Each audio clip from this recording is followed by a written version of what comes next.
Welcome back, friends. Today we're going to read another book. This one is The Listening Lock, and it is by David Kirk. Since it does not say who the illustrator is, that usually means that the author is also the illustrator. So that means that David Kirk is also the person who drew the pictures in the story he wrote.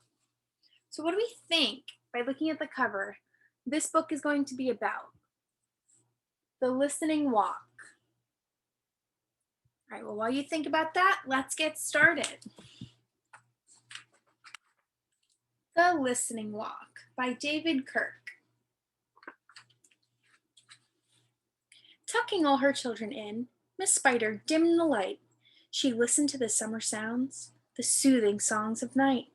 The children dreamt of honey drops in gleaming streams of dew, of soaring to the soft white clouds, of drifting gently through.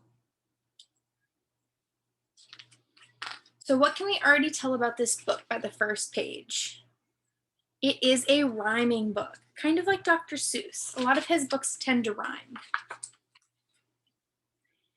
8 buggy babies safe in bed with 7 fast asleep, but little Wiggle lay awake, too terrified to peep.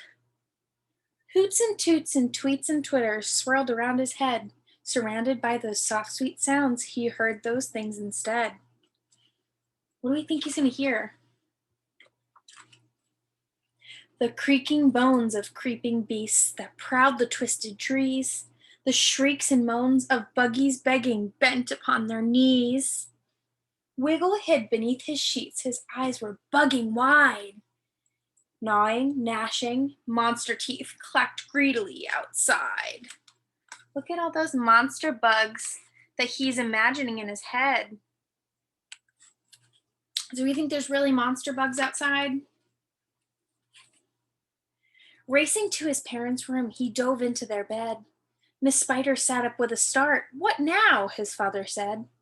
"Just listen," Wiggle whispered, "and you'll hear the monsters too. They're lurking in the trees out there. May I squeeze in with you?" So he's asking to get into bed with Mom and Dad. Do you ever get in bed with your mom and dad when you're scared or you wake up from a bad dream? "It's bugaboos," Miss Spider said. "Your mom knows just the cure. A listening walk is all you need, a nighttime forest tour."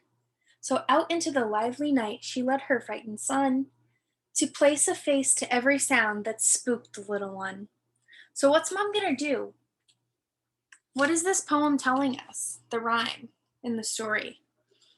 That Mom's gonna take him for a walk outside and show him the noises that he's hearing and show him that they're not really monsters, right? Poor Wiggle jumped and jittered when he heard a clack, clack, clack. But it was only Eunice Earwig crunching down on a snack. "Well, that one's not so bad," he said, "but I heard other sounds.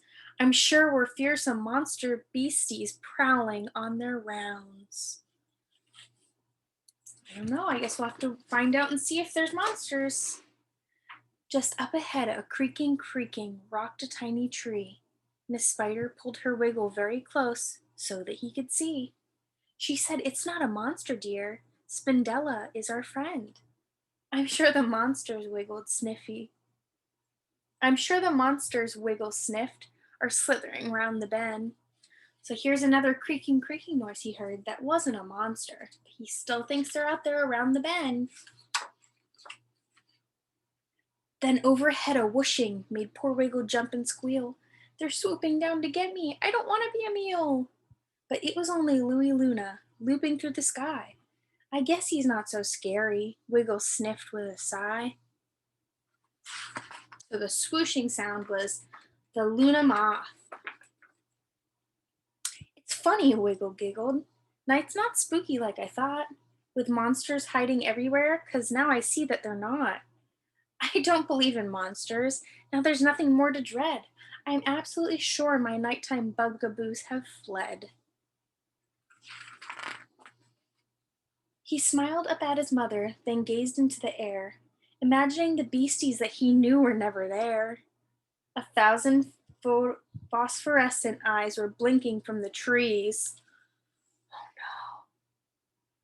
What do we think it is? That's a little scary. "I do believe in monsters," Wiggle croaked. "Don't eat me, please." Do we think it's a monster? What do we think it is? They're only fireflies, laughed his mom. We've come along this way to get our chance to see them dance the firefly ballet. They sat together on a leaf, the forest all aglow, and watched the swirling magic of the brilliant midnight show. So they weren't scary monsters, they were just fireflies. The night is pretty, Wiggle yawned, and quite a lot of fun. But still, I'm glad we get to live and play out in the sun. They climbed into the cozy hole, and Wiggle fell in bed. The melodies of evening made a pillow for his head. And in another moment he had drifted into sleep, swimming gently through the music of the friendly forest deep. The end. So at the end, it turns out that all the noises that he thought were so scary were soothing and helped him fall asleep because he knew that they were just friends. They weren't monsters. But sometimes we hear things that are scary and we don't know where they're coming from, and we can be scared of the unknown, but that's okay. Have a good day.